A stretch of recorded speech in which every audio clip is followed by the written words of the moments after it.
अस्सलाम वालेकुम student, doctor Tamina नज़ीर है। आज हम जहाँ कल से लेक्चर हमने एंड किया था वहीं से स्टार्ट करते हैं। हम पढ़ रहे थे हार्मोनल ड्रग थेरेपी। तो हार्मोनल ड्रग थेरेपी में हमने कल इंसुलिन, ग्लूकागोन, थायराइड हार्मोन और पैंक्रियाटिक हार्मोन और उसके अलावा जो पैराथायराइड हार्मोन है उनके बारे में स्टडी किया। आज हम उसी को कंटिन्यू करते हुए स्टीरॉयडल हार्मोन की स्ट्रक्चर, उसकी प्रिपरेशंस को देखते हैं कि कहाँ कहाँ वो बॉडी में यूज़ होते हैं। तो स्टीरॉयडल हार्मोन आपके एड्रीनल ग्लैंड से रिलीज होते हैं। तो सबसे पहले जो एड्रीनल कॉर्टेक्स है उधर से जो स्टीरॉयडल हार्मोन रिलीज हो रहे हैं वो ग्लूकोकॉर्टिकोस्टीरॉइड, मिनरलोकॉर्टिकोस्टीरॉइड और जो सेक्स हार्मोन्स हैं वो आ जाते हैं। ग्लूकोकॉर्टिकोस्टीरॉइड्स में हाइड्रोकोर्टिसोन, कॉर्टिकोस्टीरोन, कॉर्टिसोन और 1,1 डाई हाइड्रोकोर्टिकोस्टीरोन आ जाते हैं। मिनरलोकॉर्टिकॉइड्स में एल्डोस्टीरोन, डीऑक्सी कॉर्टिकोस्टीरोन, 11 डीऑक्सी और 17 ऑक्सी कॉर्टिकोस्टीरोन ड्रग्स आ जाती हैं। ये हार्मोन्स आ जाते हैं। हार्मोन विद सेक्सुअल एक्टिविटी जिसमें एंड्रोस्टेरोन, एंड्रोस्टेडियोन, एस्ट्रोन और प्रोजेस्टेरोन, ये हार्मोन्स, ये सारे जितने भी नाम हैं ये हार्मोन्स के हैं जो मिनरलोकॉर्टिकॉइड, ग्लूकोकॉर्टिकॉइड और सेक्स हार्मोन्स के अंडर आते हैं। तो इधर इनकी बेसिकली बताया है कि ये कहाँ कैसे कैसे एक्टिवेट होते हैं। तो हाइपोथैलेमस से, एंटीरियर पिट्यूटरी से और पेरिफेरल एंडोक्राइन ग्लैंड्स से नेगेटिव फीडबैक मैकेनिज्म के थ्रू इनका कंट्रोल हो रहा होता है। उसके बाद अगर बात करें हम ग्लूकोकॉर्टिकोस्टीरॉइड्स की प्रॉपर्टीज़ की, तो हम इसको क्लिनिक में कहाँ कहाँ यूज़ करते हैं। इसको हम एंटी इन्फ्लेमेटरी, इम्यून सप्रेसिव, उसके अलावा एंटी एलर्जिक, एंटी शॉक और एंटी टॉक्सिक एजेंट के तौर पे हम इसको अपनी प्रिस्क्रिप्शन में यूज़ कर सकते हैं।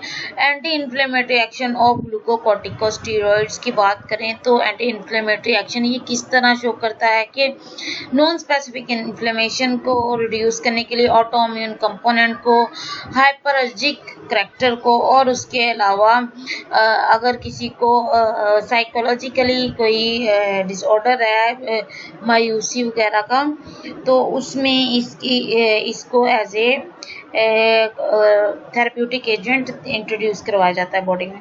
अब इसका जो भी इसके फ़वायद हैं वो किस तरह हासिल होते हैं, उसके लिए हमें इसका मैकेनिज्म ऑफ एक्शन देखने की ज़रूरत है।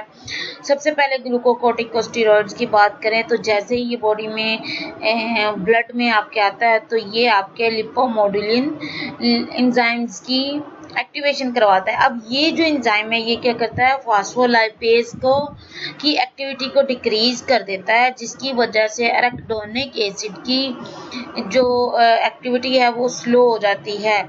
जो बॉडी के अंदर प्रोस्टाग्लैंडिन, थ्रोम्बोक्सिन, ल्यूकोट्राइन्स वगैरह मतलब मेटाबॉलाइट्स रिलीज हो रहते हैं वो कम हो जाते हैं। जब ये जो मेटाबॉलाइट्स हैं ये कम रिलीज होंगे तो जो डेब्रिस है हमारे पास उसकी अमाउंट कम हो जाएगी, जिसकी वजह से जो लिकोसाइड्स की एक्टिविटी है वो डिप्रेस हो जाएगी, उसकी माइग्रेशन, फैगोसाइटिक एक्टिविटीज़ की डिप्रेस हो जाएगी।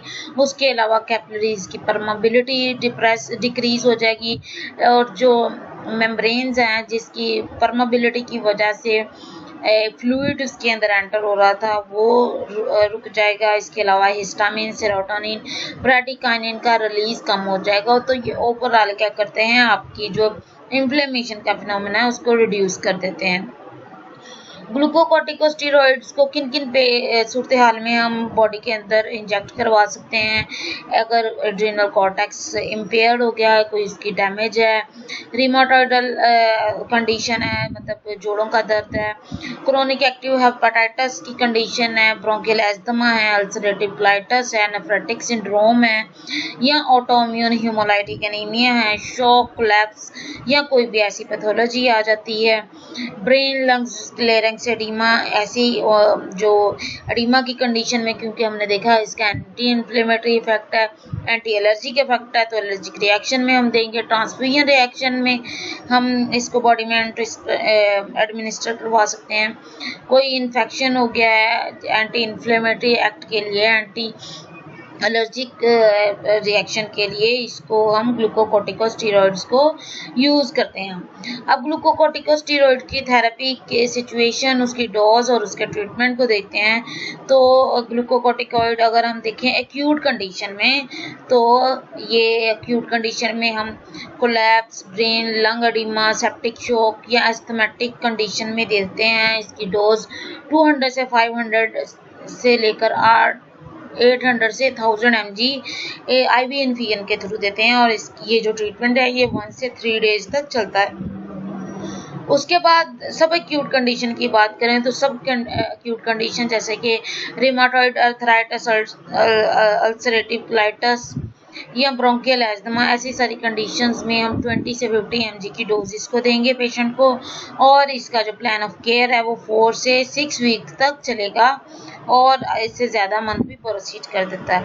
प्राइमरी एंड सेकेंडरी इंसफिशिएंसी और एड्रिनल कोर्टेक्स, ऐसी कंडीशन जिसमें एड्रिनल कोर्टेक्स ही डैमेज हो गया है, जो कि कोर्टिकोस्टेरॉइड्स की सेक्रेशन को इम्पेयर कर रहा है, तो ऐसी कंडीशन में हम 2 से 5 mg या 10 mg की डोज पूरी लाइफ स्पैन के लिए डेली बेसिस पे देना शुरू करते हैं। तो ये कुछ डोजेज हैं: हाइड्रोकोर्टिसोन एसीटेट, प्रेडनिसोलोन, ये ड्रॉप्स की फॉर्म में, प्रेडनिसोलोन उसकी ऑइंटमेंट की फॉर्म में, क्योंकि एंटी इन्फ्लेमेटरी एंटी एलर्जिक इसका इफेक्ट है। बेक्टोडाइड, बेक्लोमेथ, कैनालॉग, ये टैबलेट्स की फॉर्म में है।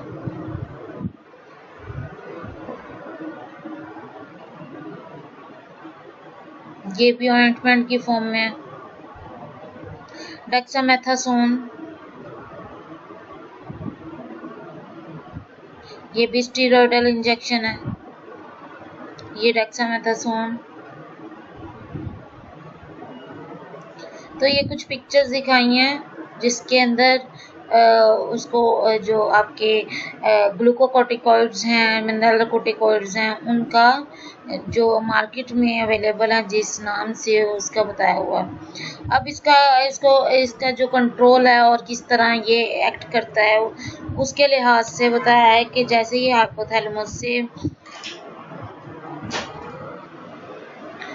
हाइपोथैलेमस एक्टिवेट होगा, वो एंटीरियर पिट्यूटरी को स्टिमुलेट करेगा, वहाँ से एड्रिनोकोर्टिको स्टीरॉयडल हार्मोन को रिलीज करेगा, और वो क्या करेगा कि आपके एड्रिनल कॉर्टेक्स को के ऊपर अपने रिसेप्टर्स रिलीज करेगा, जिसकी वजह से एड्रिनोकोर्टिकल स्टीरॉयड हार्मोन्स रिलीज होना शुरू हो जाएंगे।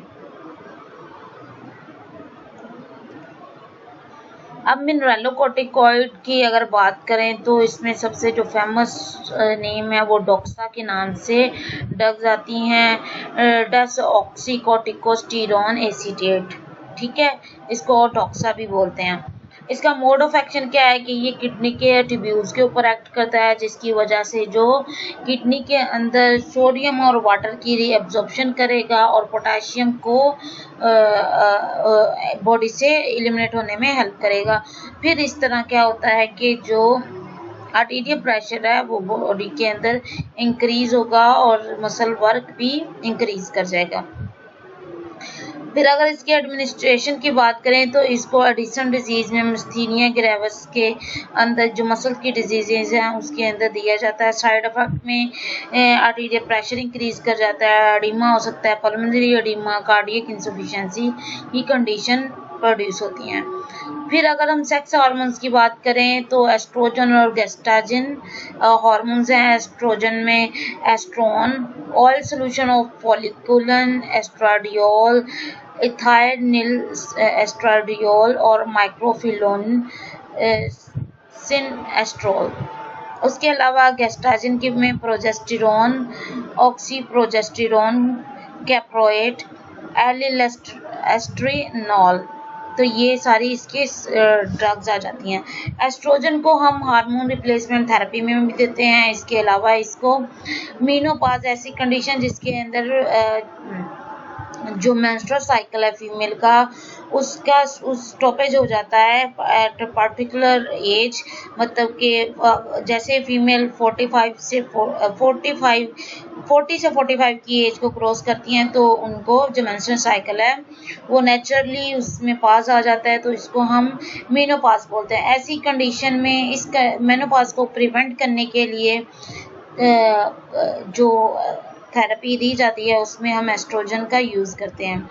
अब इसका एक्शन क्या है कि ये आपको हार्ट की डिजीज कंडीशन से बचाती है, एथेरोस्क्लेरोसिस से बचाती है। उसके अलावा बोन के अंदर कैल्शियम का कंटेंट बाकी रहने देती है।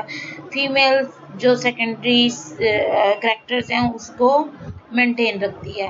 अब इधर साइट ऑफ एक्शन दिखाए हुए हैं कि कहाँ कहाँ एस्ट्रोजन एक्ट करते हैं। तो ये आपके ऑस्टियोपोरोसिस को प्रोसेस को कम करती है। उसके अलावा जो वैसोमोटर सिम्टम्स आते हैं पेन वगैरह, तो उसको कम करने के लिए जो फीमेल जेनिटेलिया होती है उसकी एट्रोफी से बचाता है। उसके अलावा कॉलन के कैंसर से बचाता है। ये सारी उसकी साइट ऑफ एक्शन है एस्ट्रोजन्स की। एस्ट्रोजन हम किन किन कंडीशन में लेते हैं? जेनिटल हाइपोप्लेसिया की कंडीशन में, sexual under development of women after ovariectomy, climacteric disorder, ये वो डिसऑर्डर होते हैं जिसमें जो मेंस्ट्रुअल साइकिल है वो डिस्टर्ब हो रहा होता है। लैक्टेशन डिप्रेशन, अगर फीडिंग मदर्स हैं तो अगर उसकी एक्टिविटी में कमी आ रही है तब भी एस्ट्रोजन दे सकते हैं। Weak labour activity, during labour जो लेबर एक्टिविटी है उसको लेबर कॉन्ट्रैक्शन है उसको इन्हांस करने के लिए एस्ट्रोजन यूज होते हैं। Prostate cancer of man, breast cancer of women after the age of 60, तो ऐसी कंडीशन में भी एस्ट्रोजन दिए जाते हैं। कॉन्ट्रासेप्टिव्स के तौर पे भी एस्ट्रोजन को देते हैं। Effect of progesterone on body, या प्रोजेस्टेरोन का क्या इफेक्ट है बॉडी पे कि ये यूट्राइन मोटिलिटी को कम करता है, जो एंडोमेट्रियम की सेक्रेटरी डेवलपमेंट करता है। उसके अलावा सर्विकल म्यूकस को थिकन करता है, ब्रेस्ट ग्रोथ करवाता है, बॉडी टेम्परेचर इंक्रीज होता है, भूख इंक्रीज हो जाती है। उसके अलावा जो टी सेल है उसकी एक्टिविटी कम हो जाती है। एंटो इंसुलिन इफेक्ट करता है ये।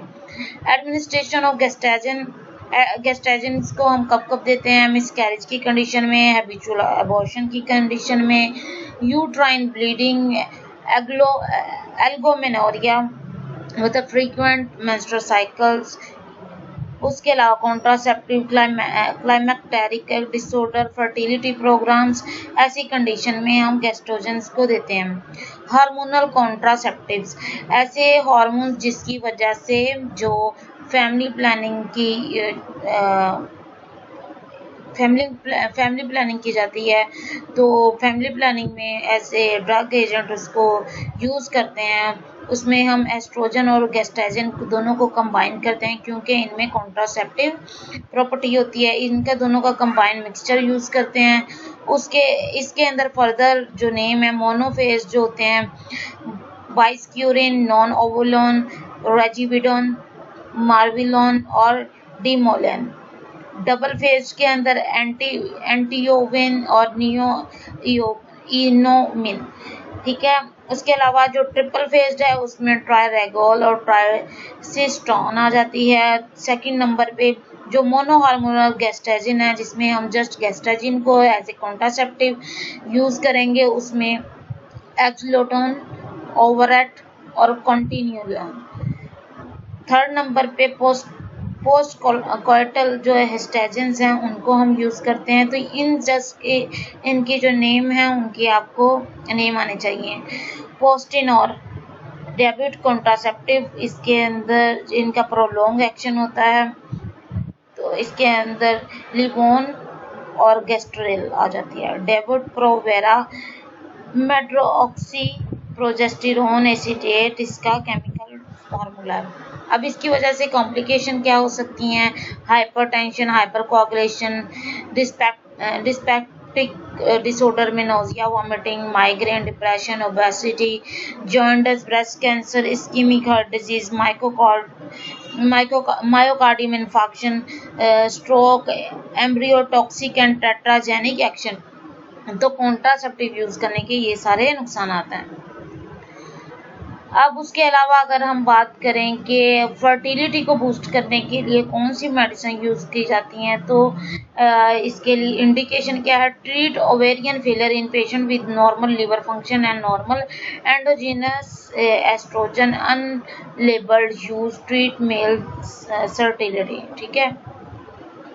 एक्शन इसका क्या है कि एस्ट्रोजन रिसेप्टर्स के साथ अटैच होता है, decreasing the number of available estrogen receptors, और एस्ट्रोजन रिसेप्टर्स को डिक्रीज करके क्या करेगा? प्रोजेस्टेरोन और फॉलिकल स्टिमुलेटिंग हार्मोन और ल्यूटिनाइजिंग हार्मोन की सिक्रीशन को इंक्रीज कर देगा, जिसकी वजह से जो प्रेगनेंसी होती है वो मेंटेन रहती है, ओवेरियन स्टिमुलेशन इंक्रीज हो जाती है। अब जैसे जैसे FSH और LH क्योंकि जब डिक्रीज होते हैं तो जो एस्ट्रोजन है उसकी जो ऑक्सीटोसिन है उसकी अमाउंट इंक्रीज कर जाती है, और जो प्रेगनेंसी होती है वो एंड हो जाती है। तो ऐसी कंडीशन को इसके अगेंस्ट काम करने के लिए हमें क्या करना है कि मतलब प्रेगनेंसी को बचाने के लिए हमें FSH और LH का लेवल इंक्रीज रखना है। तो उसके लिए हमें एस्ट्रोजन रिसेप्टर ब्लॉकर्स चाहिए होते हैं। ठीक है। अब ओरल रूट के थ्रू हम इसको देते हैं 5 से 8 ईयर्स में ये अपना इफेक्ट शो करता है। इसको 6 वीक तक यूज कर सकते हैं। अबॉर्टिव पेशेंट्स, ये अबॉर्शन को इंड्यूस करवाने के लिए जो ड्रग यूज़ करते हैं उसको अबॉर्टिव पेशेंट्स कहते हैं। ये यूट्रस को एवैक्यूएट खाली कर देती हैं, यूट्राइन कॉन्ट्रैक्शन को इंक्रीज करके। तो इसके अंदर कौन कार्बोप्रोस्ट आ जाती हैं, डिनोप्रोस्टोन आ जाती हैं और माइफीप्रेस्टोन्स आ जाती हैं। अब androgens and their indication. Androgens हम किस किस कंडीशन में देते हैं? टेस्टोस्टेरोन इसके अंदर आ जाता है, जिसमें ड्यूराटेस्ट, टेस्टोडर्म और दूसरी ड्रग्स आ जाती हैं। हाइपोगोनेडिज्म या ब्रेस्ट कैंसर के केस में एंड्रोजन्स को दिया जाता है। डेनाजोल, इसको हम FSH और LH के रिलीज को ब्लॉक करने के लिए ये ड्रग्स देते हैं। फ्लूऑक्सीमेस्ट्रॉन, इसको हाइपोगोनेडिज्म और ब्रेस्ट कैंसर की कंडीशन में देते हैं। टेस्टोलेक्टोन टेस्टलेक के नाम से मार्केट में मिल रहा है, इसको ब्रेस्ट कैंसर की कंडीशन में देते हैं। तो ये थी आज के आपका लेक्चर, जिसमें हमने जो हार्मोनल थेरेपी है वो देखी। हार्मोनल थेरेपी में इंडिविजुअली हर हार्मोन को किस मकसद के लिए हम बॉडी में इंट्रोड्यूस करवाते हैं, तो वो सारा हमने पढ़ा है। उम्मीद करती हूँ आपको समझ आ चुका होगा। जो नहीं आया वो आप मुझसे पूछ सकते हैं। कोई क्वेश्चन क्यूरी हो तो आप मुझसे अपने ऑफिशियल व्हाट्सएप ग्रुप में पूछ सकते हैं। Thank you so much.